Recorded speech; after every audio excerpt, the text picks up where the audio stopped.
And I thought, if anyone at the New York Times is going to read my email, it is this guy. Let me email him. The New York Times editorial process is like pushing mashed potatoes through a straw, which I'm like, amazing imagery. Am I in a movie set right now? You know, it's like the breaking newsroom with like all the clocks on the wall. And I was like, this is so crazy. Today, I'm joined by someone who is really on Substack making waves because Tyler recently got featured by a YouTube top tier media, and we're gonna cover everything, of course. So Tyler, welcome to today's Thank you, session. Christina. Thank you. I'm so excited to chat more about it. Yeah, so I found you on Substack Notes. Of course, this is the place to be. This is like where everyone can connect with everyone on Substack. And before we hopped on this meeting, we talked about like this main character energy. And I think like the main character energy, this is so much there from you. And maybe, maybe you can tell us a bit more about what exactly happened, because somehow you had like some type of dead story that then later got published. So maybe you can like take us back to the point where everything started and then share like the transformation, what then happened and what you shared on Substack Notes and celebrated in the video. Yeah, absolutely. So I went to Tunisia in North Africa for the first time last February, so February 2025. And I was living in London at the time. I went really on a whim to Tunisia. And I absolutely loved it. And I made a really good friend when I was there, another American who's living there. And she's a photographer. And we just like absolutely hit it off. And so fast forward to June of 2025, I was really wanting to go back to Tunis and I wanted to just explore more. And so I thought, well, why don't I like try to pitch a story about it? And I really, 2025 was the first year that I was moved from self-publishing to trying to pitch stories to publications. So I found this small print travel magazine that was commissioning stories for their fall issue. And I came up with this pitch for a story about Tunis that, you know, when I look back was pretty like lofty and poetic and very like essayistic. And it wasn't really a reported story. But I was like, you know, I want to go to Tunis. I want to see my friend. Like if she and I can collaborate, awesome. And so I ended up getting the commission for that story. And that was in June. I went to Tunis in mid-August of 2025. I had done some of the pre-reporting, the interviews with folks for the story that I was hoping to write for this magazine.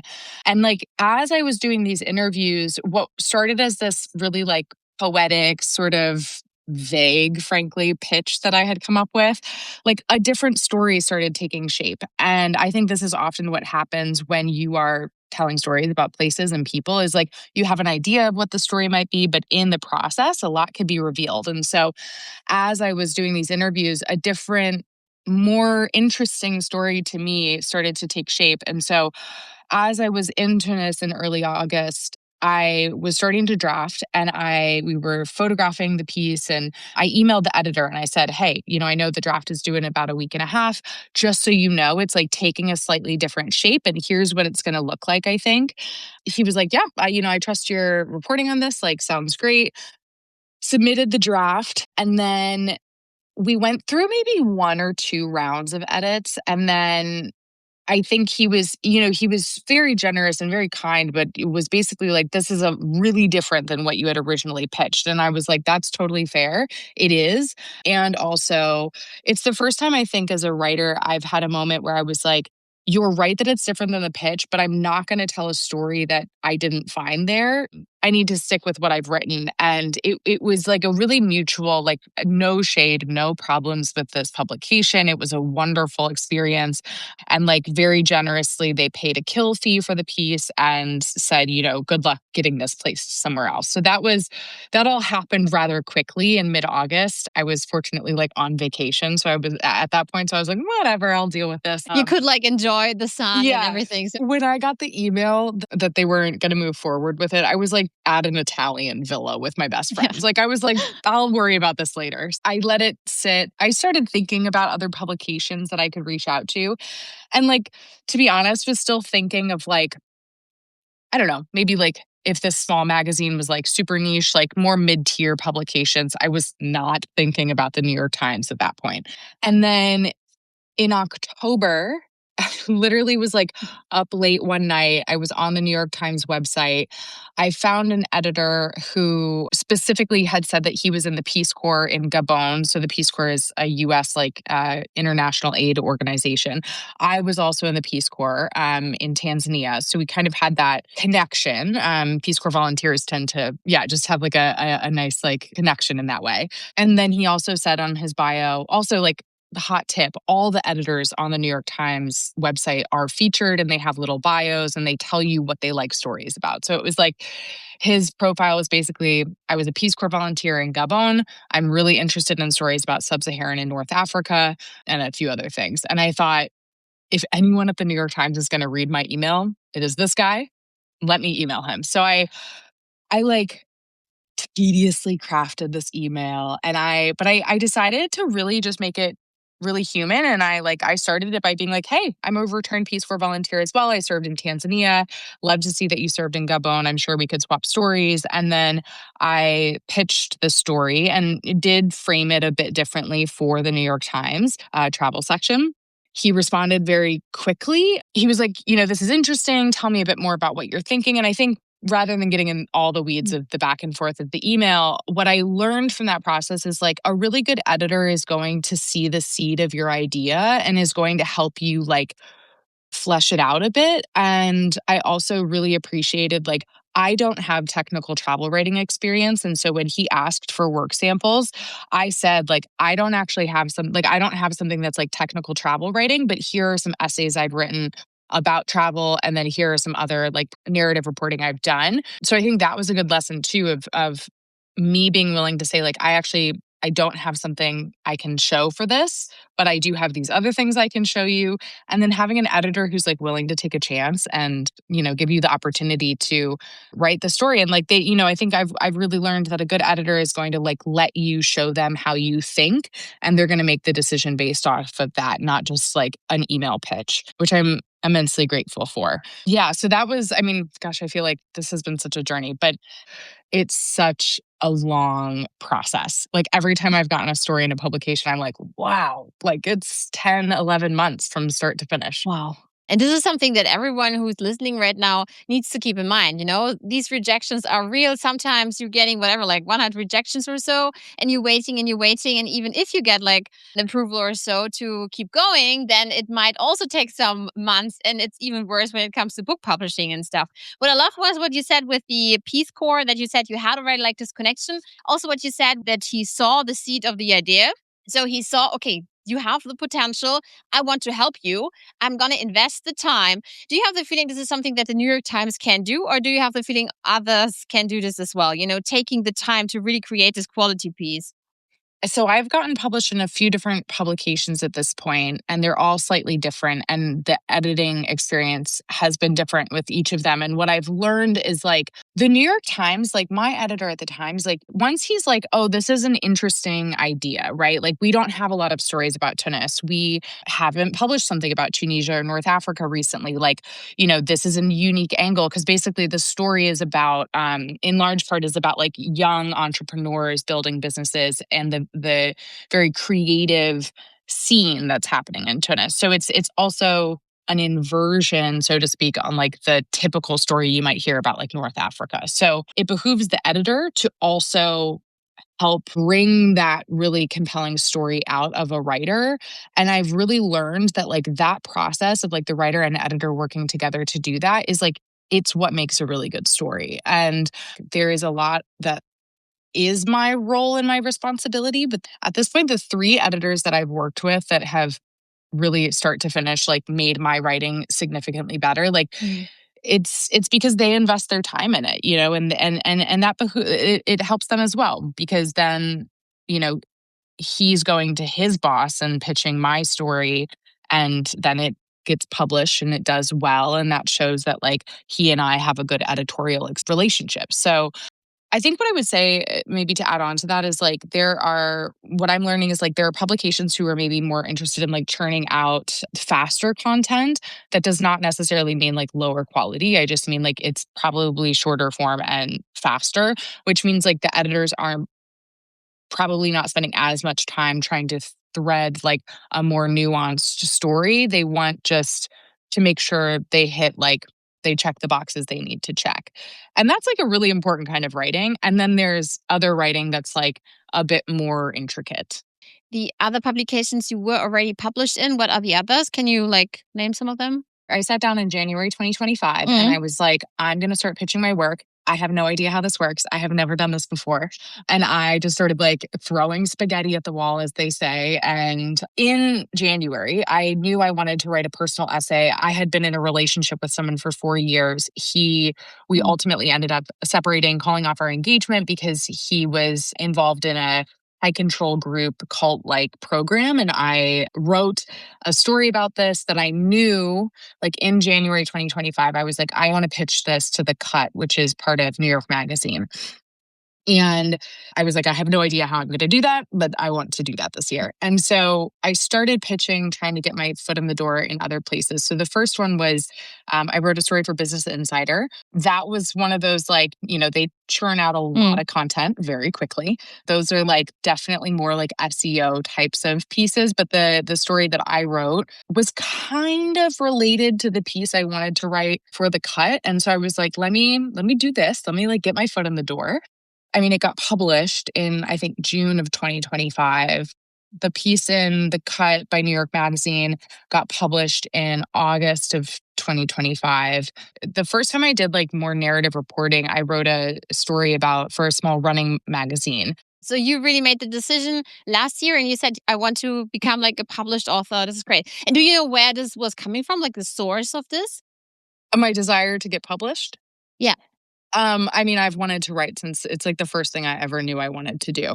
So I've been writing my entire life. Like I literally have like storybooks I wrote when I was like 6 years old. I had been self-publishing, like I said, different, whether that was Substack or in the past, like other sorts of platforms. When I left the relationship that I was in, I really blasted myself through a portal, leaving that relationship. And like so much of my life changed very quickly. And I think I just started taking it a bit more seriously that like this is the thing, like this is the singular thing I want to do in my life is like write and tell stories. And I think knowing that I wanted to write that essay that I ended up writing for The Cut was definitely a motivating factor in 2025, but it was just a bigger part of like a lifelong love of writing. It's like, yeah, the one thing I love to do.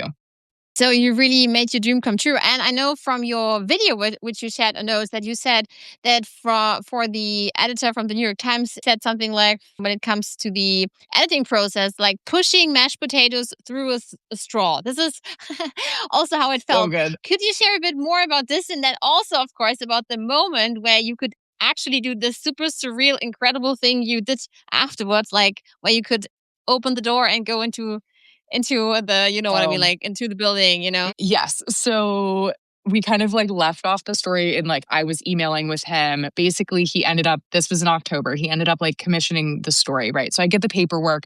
They say, you're going to write a story for us. When it gets published, you'll get paid, right? All that stuff happens. And he and I got on the phone in late October to talk about the story. And we spent 30 minutes talking about Peace Corps and living in West and East Africa. And then we talked about the story, and then we were talking about other story ideas. And at the end of the call, it was so funny. He was so wonderful and just generous with his time. And he was like, gosh, I feel like, we could chat forever, but I've got to hop to another call. And I really just like on a whim, I was like, well, I'm going to be in New York City next weekend. Like I'm running the marathon. If you'd like, maybe we can grab coffee. And Yeah. he was like, do you want to come by the office? And I was like, the New York Times office? And he was like, yeah.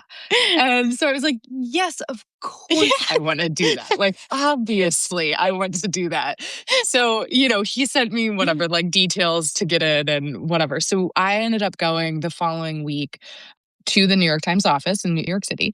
And it was like, it's funny because surreal isn't really the word. Like I walked in and I was like, yep, this feels very right. Like this actually, it feels real, like as opposed to surreal. Like I was like, this is exactly right. I'm so excited to be here.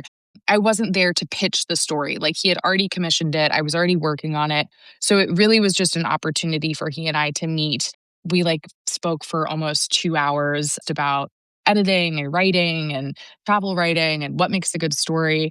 This is when he described to me, we were talking about the timeline, and Tunis is kind of a place that you could go to any time of year. So we were trying to figure out like where to place it in terms of like an editorial calendar. And this is when he said to me, I'd love to see this get published in January or February, but keep in mind the New York Times editorial process is like pushing mashed potatoes through a straw, which I'm like, amazing imagery. Like he's a writer as Yeah. well.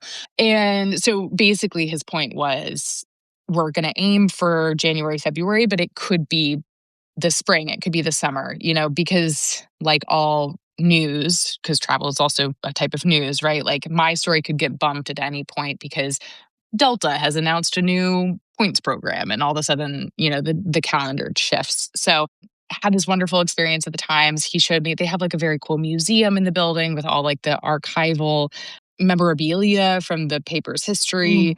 Mm. Oh. Took me into the newsroom. I like this is what I kind of felt surreal. Like, am I in a movie set right now? It's like the breaking newsroom with like all the clocks on the wall. And I was like, this is so crazy.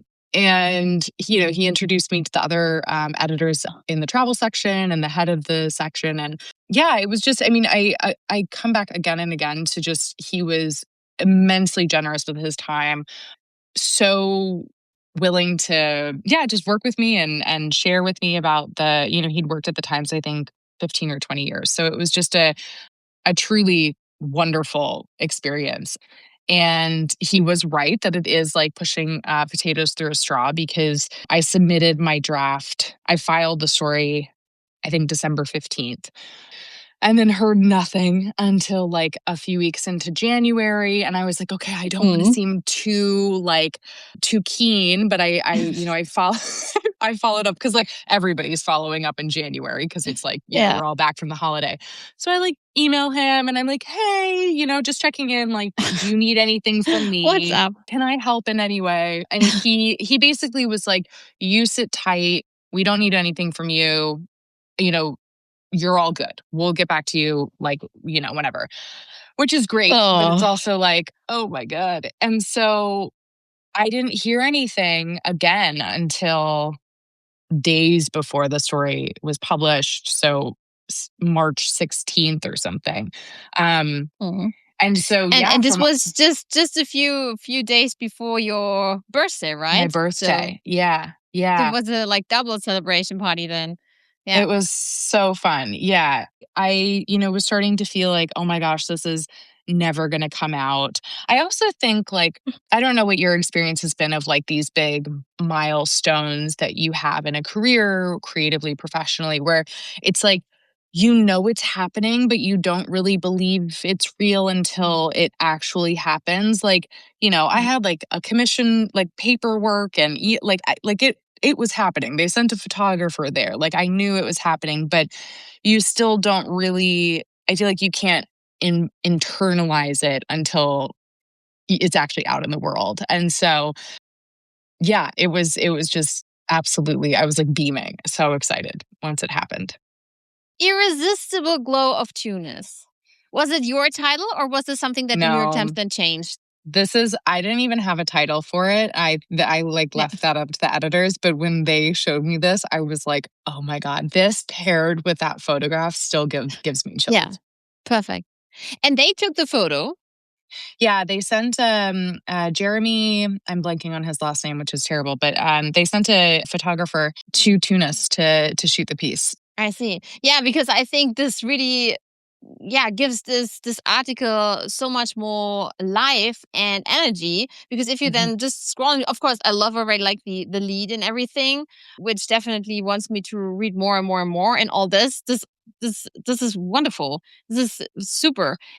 It was really interesting because I think this is something that this was new for me as a writer, but it's the New York Times, right? So they know what they're doing. But when I was at the Times office, I got to meet the travel section photo editor. And so I don't really know how this whole process works, but like my understanding is that like my editor would collaborate with the photo editor to like really get a sense of like the feeling for the story as it is in text, and then they commission the work with the photographer to then go, and I imagine like he has access to the story, so he's already reading like what I've written and then taking that, and as a photojournalist like then going to capture that and like really bring that to life. Like it was so beautiful. I literally did not see the photos until the night before this went live. It was so fun to see it captured in this way. And really, it did end up bringing it really, really to life, I think.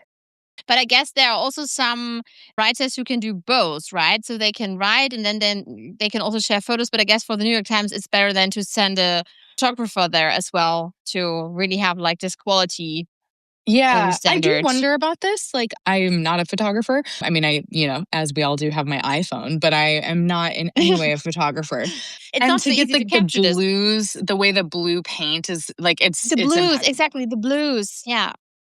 Yeah, I have a few friends that are really talented photographers, including my friend who lives in Tunis, and it's been so wonderful to learn from them because I think it's really easy to look at a photograph and be like, "Oh, it's just a photograph." And you're like, "No, no." There is so much time both in the actual photographing process as well as the editing process.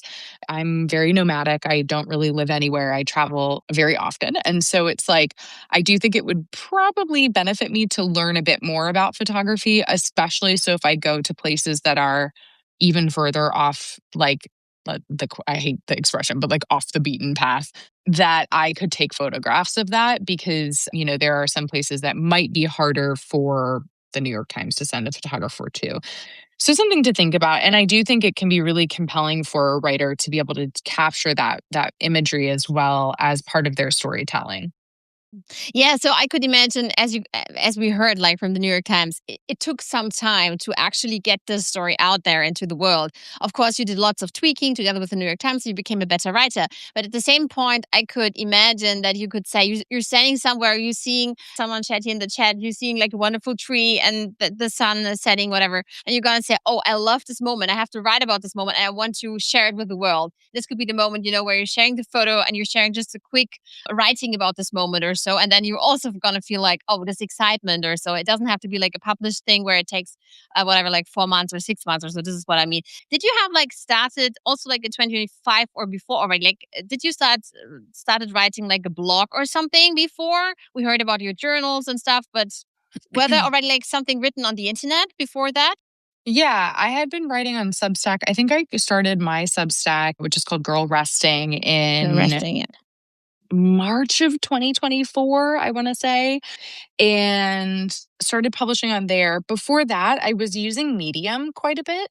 I was writing a mix of like personal essay, but also kind of, I don't know, whatever was coming to mind. And then, yeah, I mean, all the way back to like when we all had like Blogspot back in the day. So I've used a lot of the different platforms, but I do think that like I absolutely adore Substack. I find it to be a really like positive, generative environment. So yeah, there she is. So this is us here talking, and there is girl resting here. This one. What I love is, for instance, that you're starting here with the start here. This is, of course, like the best thing you can do so that everyone can then click on it and then see, oh, cool. Okay, I can learn more about Tyler. And of course, yeah, also like featured one of the essays you are proud of. And then, of course, what do you get when you're a free subscriber or and when you were a paid subscriber, something like this. And what I saw, you are now rising in humor. And apparently your category is humor then as well, right? Which is so funny. I feel like it's probably the closest. I do pop up on the Rising Humor every once in a while. And I'm like, I love that because I feel like I used to in the past like take myself very seriously in my writing. And I think everyone goes through this phase of like the earnestness of it, especially if you're writing Yeah. memoir, if you're writing about your own life. And I do write about like serious thoughts and topics and situations and experiences I've had. But like I love the idea that at the end of the day, that ends up like adding some levity to people's lives. If we want to call that humor, I am here for it. I hope people feel a little like lighter after reading what I've written. Yeah, you can see this here, like 65 rising in humor. This is the best. So on Substack, you have like these categories, 29 categories. And then when you get started writing your newsletter, you can then decide which category you want to pick. And it's not so easy to pick a category because you only have the 29. And of course, we don't all fit in one box. We might need thousands. And even with thousands categories, it wouldn't be maybe a fit or so.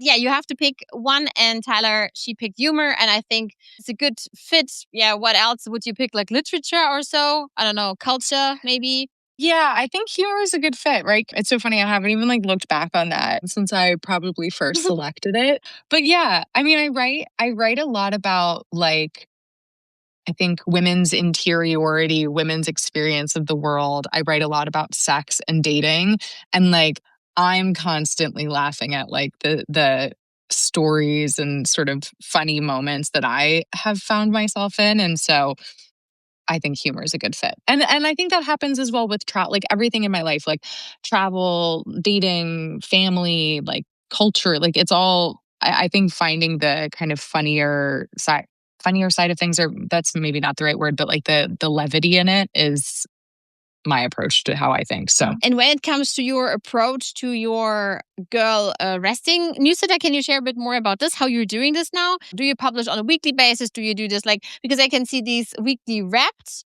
and then mhm. your long form stories. Could you share a bit more about like your approach to Substack, how you're using this, and also how you're linking this also to your pitch process, where you then Yeah. pitching your essays? Yeah, so I do a weekly newsletter every Friday. So that's the weekly wrapped, which you're like seeing the most recent one. So tomorrow there will be another one. So that is consistent. I do that every week. I think I took 1 week off this year and it was like around Christmas time or something.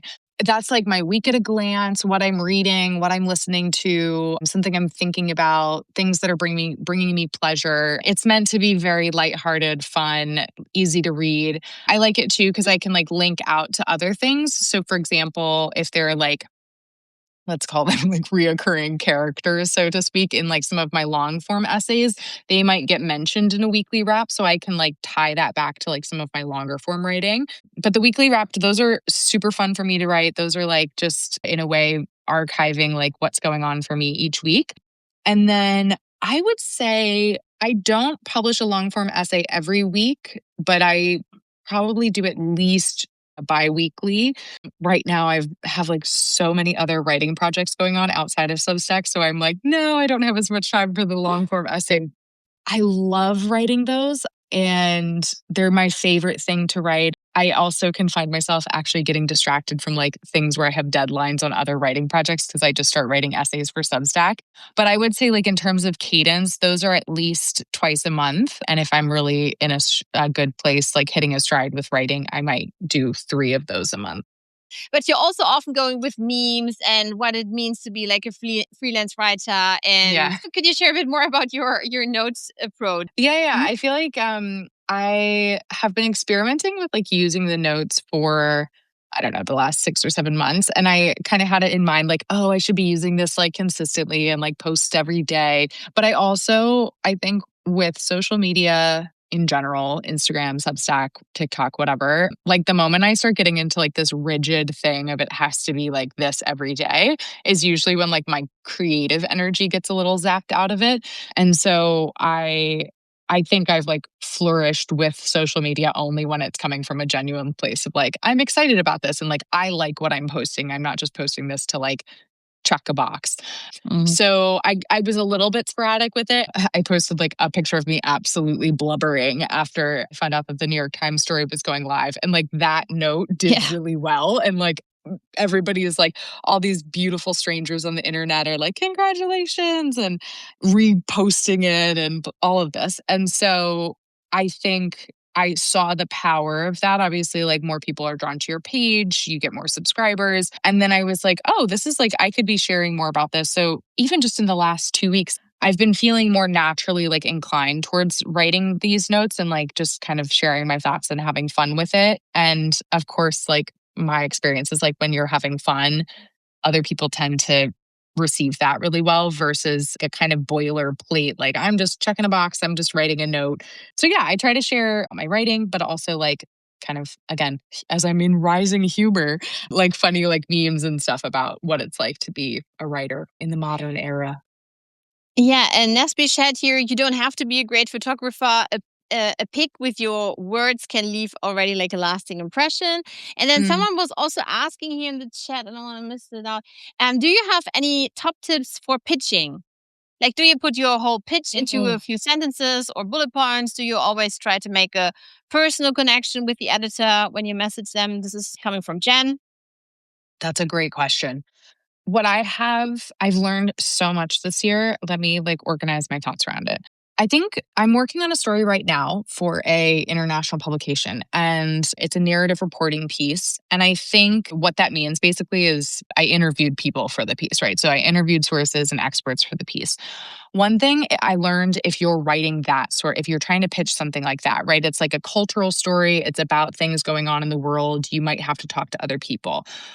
Do pre-reporting before you pitch the story. That would be like my biggest piece of advice, because there's Mhm. a really big difference between, hey, editor, I have this really compelling story about the trend of Gen Z decentering men, and here's like the angle I would take, right? That's one version of the email. I've literally sent that email.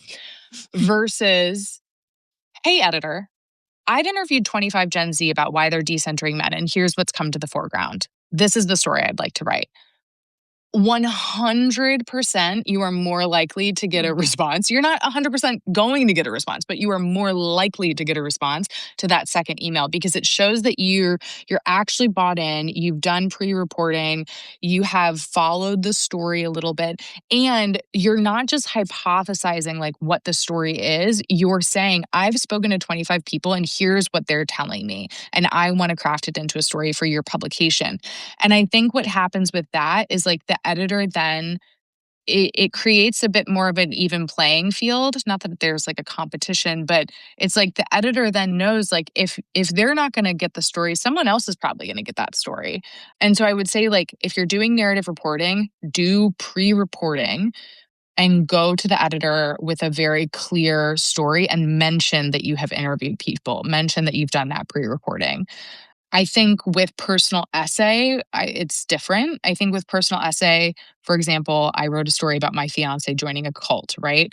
That's a pretty spicy, hot topic. Like you can't make that sort of thing up. There's not a ton of stories about it. Also, people really like stories about cults. So, like, I benefited. That's a weird way to put that, but I benefited from that. In that, like, not to say that didn't take a lot of work. I was networking my ass off to try to get Mm. that specifically in the cut. But I think with personal essay, my advice would be to really retain a strong sense of voice, like what makes your voice unique in storytelling. And if someone turns it down, like, don't take it personally. Genuinely. I think it's really easy to think that if someone says they don't want your story, it means it's not a good story. But like the editor that I worked with for months on the story for the cut about my calling off my engagement and that whole thing, I've pitched her again and she said no. That's not because I'm not a good writer. It's not because those stories Mm. aren't good. It's just because that didn't fall within the editorial world that they were building at the Mm. time. So I think with personal essay, you really have to like have a bit of a thick skin and like just keep refining your unique point of view and your voice.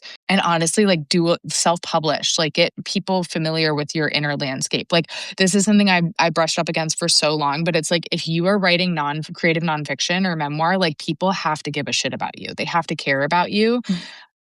They have to be invested. So it's like you can do that through social media by sharing very raw, vulnerable, cool, interesting, weird stories about your inner landscape.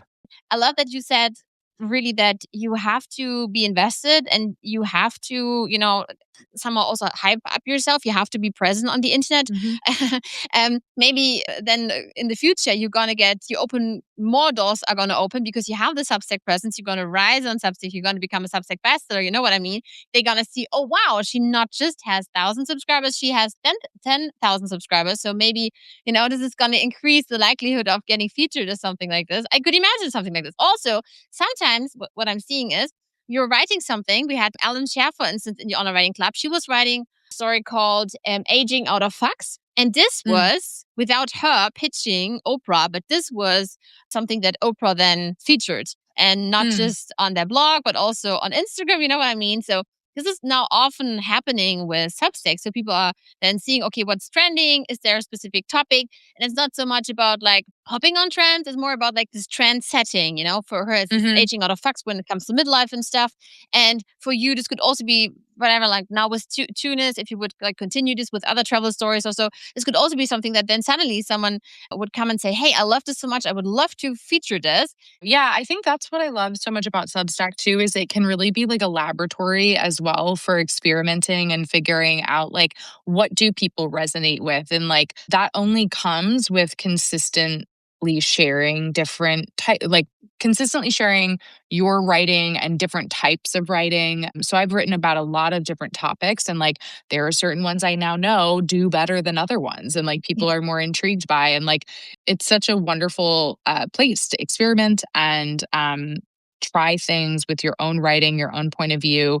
And then also, I think, especially if you're interested in creative nonfiction or memoir, personal essay, like when an editor, if you are pitching a story and an editor asks for writing samples and you have not been Mm. published in The Cut or the New York Times or anywhere, you can refer to your Substack. I think some people might feel like, oh, that's like sending someone my like blog. It's like, no, I have sent people Substack essays I've written because I'm proud of what I've written, and it is a think about it like your online portfolio in some ways. So even with the New York Times, for example, when he asked for examples of my travel writing, I said, like, like I mentioned before, I said, I haven't done technical travel writing, but here's an essay I wrote about my time living in Tanzania. Yeah.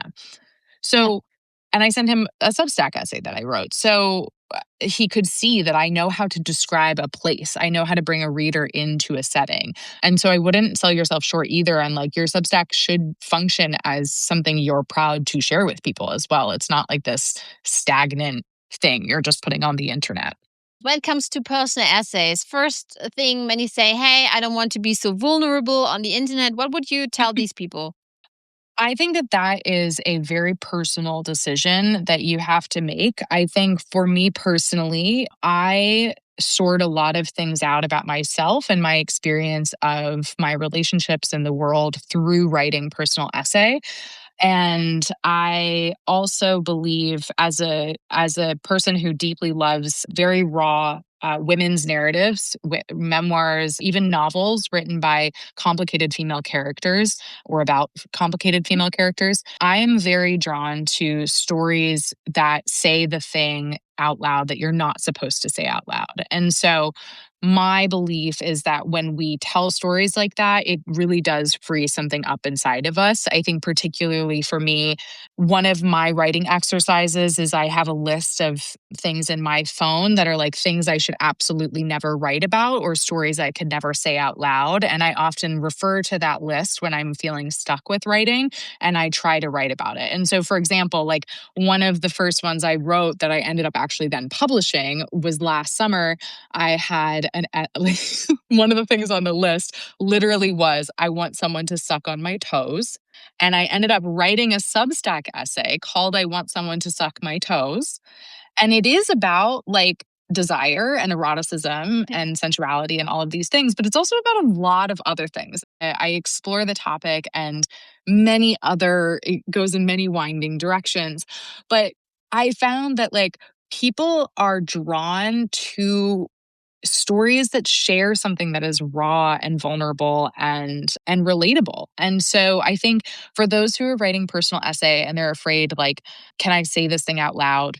One thing I have noticed is that people are generally, myself included, often afraid to write personal essay because they're going to be writing about people that are in their life, right? I can't write this story because then my mom might read it, or I can't, I might hurt my ex-boyfriend's feelings. My Mm. advice would actually come from one of my favorite memoirists, Mary Carr, who she writes so beautifully about her life. And she writes about complicated relationships with her parents, who were both alcoholics. But Mm. she has this quote where she says, it's funny because I just called them alcoholics, but in the quote, she says, in my books, I never said my parents were alcoholics. I showed myself at 6 years old pouring vodka down a Mm. drain. And so for Oh. anyone who is interested in writing personal essay, I would first of all read Mary Carr's books because she is a legend. And then I would also say, like, you are always allowed to write about your own experience of a situation, and you are not responsible for passing judgment or like defining someone else's experience. You're only ever responsible for your own experience of a moment in time, and like telling that story as truthfully as you can. And also knowing that like truth is a very subjective thing when it comes to personal essay. I always say, like, write a list of whatever, like 10 or 15 things you're proud of, like your badass moments or so. But I also think that in the future, I'm going to tell my students and boot campers, hey, you can also write down 10 things or so you never ever want to share with anyone. And then, as you Yeah. said, like in a moment where you're going to say, like in Alan Share style, like, fuck it, I'm gonna just write about this, And most of the time, exactly when you're going to say this, then something like this goes viral. And one more thing. What do you think? Where would you like your personal essays to lead you? So your 2025 plans were like you manifested it and you wanted this. It happened for 2026. What are your goals? And also like moving on then to 2027 and so on. Yeah, great question. So I'm currently working on a book proposal for a memoir that is going to expand upon the essay that I wrote for the cut. So it's going to trace the relationship I had Mm. with my fiance, the coaching program that he was a part of that ultimately I realized was had all of the makings of a high control group or cult. Then what happened when I decided to leave and decided to really trust my own intuition and instinct on that. I am almost done with the book proposal. My goal for 2026 is to get a literary agent and to start working with them to refine the proposal. I don't know if it's realistic because, again, these things take so much time.